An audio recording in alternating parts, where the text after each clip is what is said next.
Today I'd like to do another episode of a segment that I like to call Prep or Private. And this is basically an interview format in which I interview a YouTuber here in the preparedness, gear review, survival community, some specific questions. Half of those questions are going to be prep related questions, so things like prepping, maybe even general YouTube ones.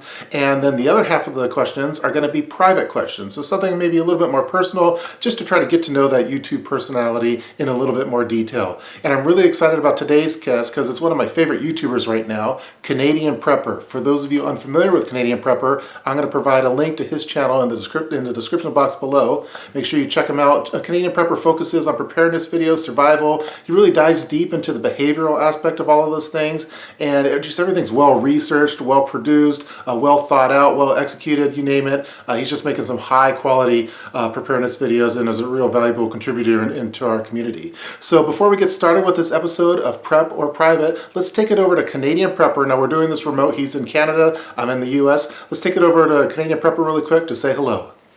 Hi folks, Canadian Prepper here. I quickly just want to thank the Urban Prepper for having me on his channel today. It's a privilege to speak to his subscribers through his channel because I have a feeling that in watching the Urban Prepper for as long as you have been, chances are you're probably quite rational-minded, down-to-earth when it comes to survival and prepping, and that's the kind of audience that I do like to address. Although I do ask that people have an open mind if you were to come to my channel and understand that my channel is a bit more broader in scope. I do some novelty gear review items, not anywhere near to the level of sophistication as Cliff at the Urban Prepper would do, but I do things that are a bit more offbeat with gear, a little bit of DIY stuff, a little bit of nature videos, but primarily I focus on the psychology of disaster and grid down survival. That's what my background is in the social sciences, namely psychology, of course.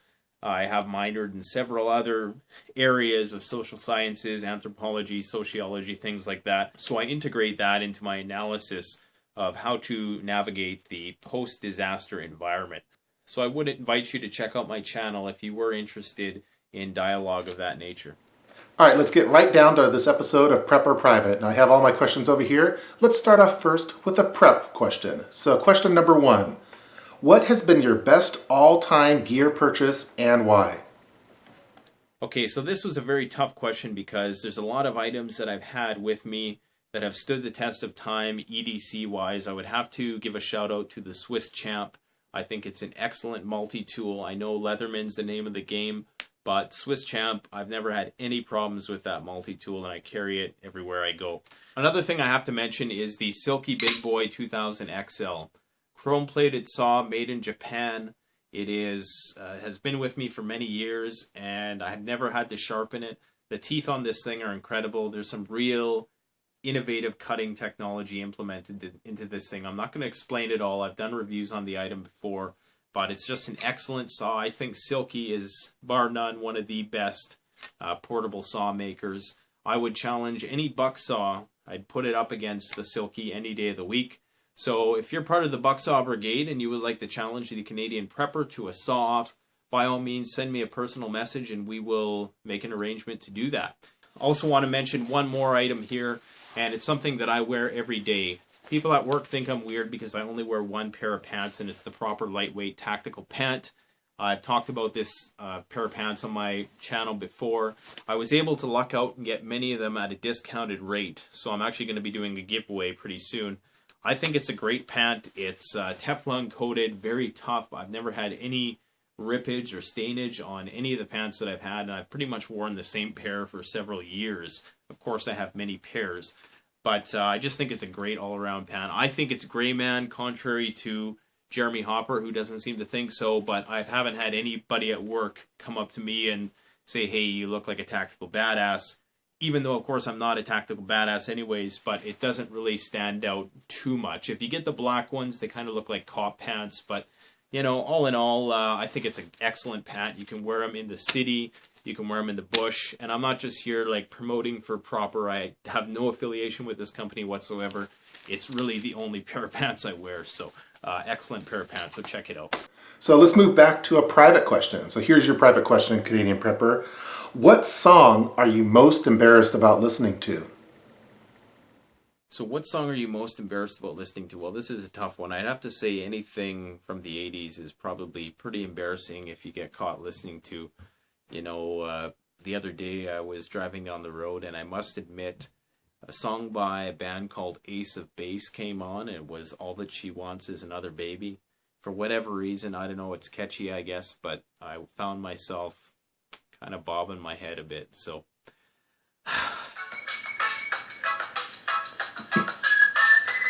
All right, that was an interesting answer, Canadian Prepper. Let's move back to a prep-related question. What were some of the YouTube channels that inspired you to begin making your own videos? Well, I actually did watch YouTube videos for many years before I started making videos, and there was many people who I watched and who was inspired by. I think that the Urban Prepper should get an honorable mention here, not just because he's hosting me on his channel, but because I really do think that his way of presenting things to the preparedness and survivalist world was done in such a way which was not going to ostracize him or his audience from anybody else in the mainstream per se, because there is a stigma with preparedness and survival, and I think that Cliff really does bring a very neutral and universal acceptability to preparedness and survival.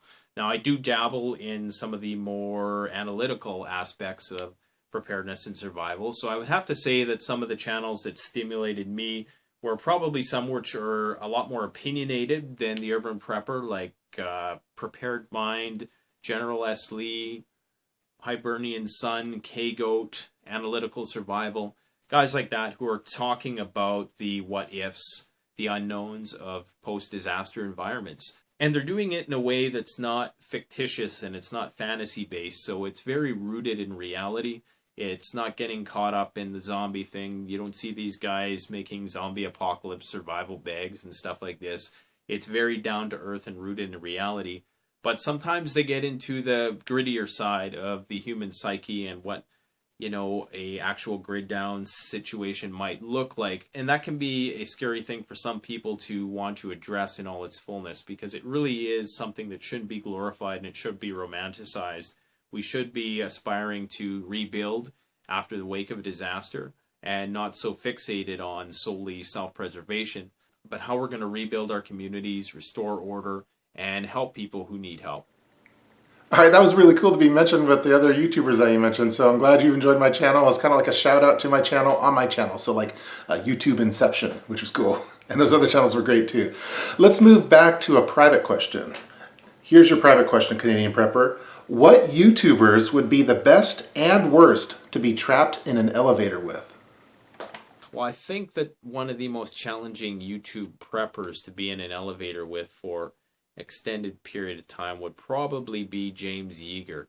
I just imagine that elevator would feel very small after about 5 to 10 minutes. The situation might get kind of heated.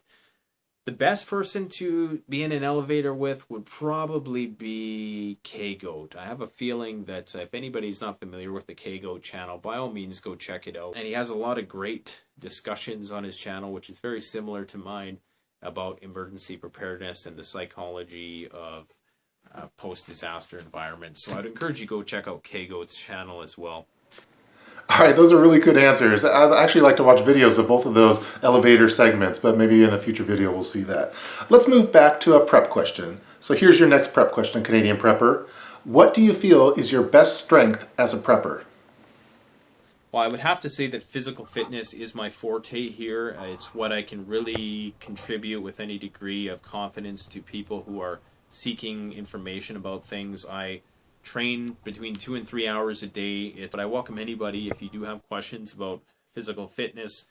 It has been my thing for the last 4 or 5 years now, so I've gotten pretty proficient with it. And I'd also have to say that my ability to be diplomatic, I've always sort of been a social chameleon of sorts. I've been able to kind of see all sides and bring people to the bargaining table and mediate. So I find myself interacting with people of a wide variety of ideological, religious, political backgrounds and trying to bring people together. I really took a lot of pride in a video I did entitled Rural versus Urban Preppers, where there were so many different people commenting on that video who were probably diametrically opposed politically, ideologically, religiously, but nonetheless, they came together, they complimented the video, most of them, and they left their feedback and whatnot. And just to see all those names of all those people who I know are probably not going to agree on much else, they can agree that emergency preparedness and self-reliance is an important part of life. So I took a lot of pride in that. All right, that was really refreshing to see, as preppers aren't exactly known for being the most in shape people in the world, and probably we should be, especially for the stuff that we're trying to do. But let's move back to a private question. Now, no one wants to answer this one, but we're going to ask it anyway. So, Canadian prepper, what are you afraid of? I'd have to say, I think one of the things I fear most is looking back on my life and having any sort of regret around what I could have done better. So I try to make the most out of every day, and I listen to a lot of motivational and inspirational videos here on YouTube just to really try to maximize and do everything that I'm doing to the best of my ability now, and in such a way that's going to stand the test of time. But just wanting to make sure I live every day to the fullest and have no regrets. All right, I think we have time for a few more questions. So for your final prep question, Canadian prepper, here we go. What is one tip that you would recommend for someone interested in starting to prep? The first thing I would recommend to anybody who is starting to prep was make sure that your physical health is in check. If your physical health needs to be improved in any way, or even if it just can be improved, it might not need to be, but you're not perhaps at an optimal level of health as you could be, focus on that, because at the end of the day, that's what's going to kill you first. What I did when I first started prepping is I got into the global disaster stuff. How am I going to prepare for the big one, when I wasn't really thinking about the actual personal issues which might arise from an actuarial perspective are far more likely to affect you than some sort of global event would.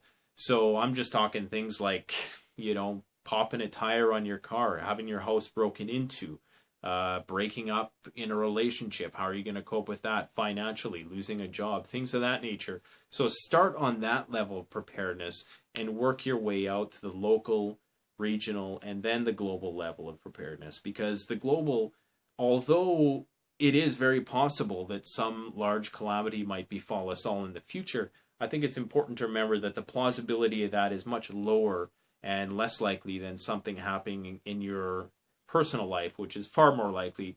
On a long enough timeline, we're all going to have physical problems. So physical health should be your number one priority. If you're thinking about getting in survival and preparedness, please, by all means, make that your number one priority. And I know some people are a little pessimistic about their ability to improve their health, but it doesn't matter what age you are, there's probably always something you can be doing better to either put the brakes on aging and just achieve a greater level of holistic health. So that's what I would encourage you to do.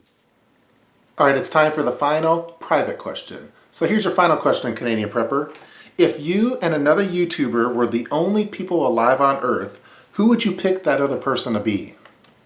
Challenging question, because I don't think I'd really want to bring any person per se from YouTube or otherwise into the apocalypse with me, because I have a feeling ultimately it would end badly. I certainly want to be alone, because that would amount to me going crazy even sooner.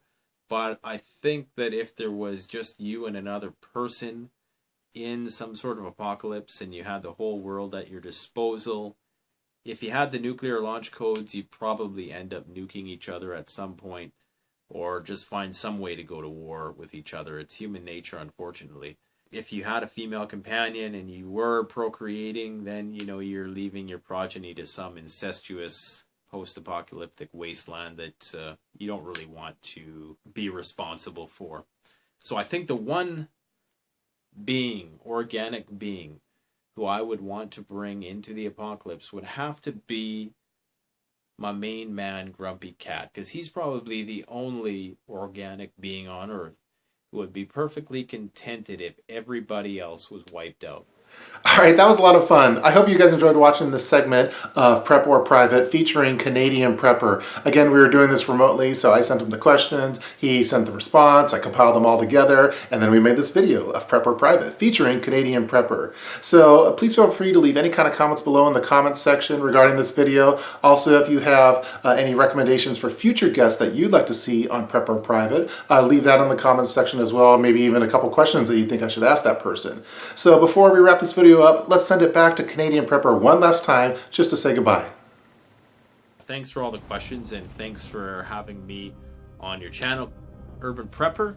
It's been a blast, and by all means, come and check out my channel, Canadian Prepper. Keep an open mind, but bring your critical thinking skills as well. Thanks for watching. Canadian Prepper out.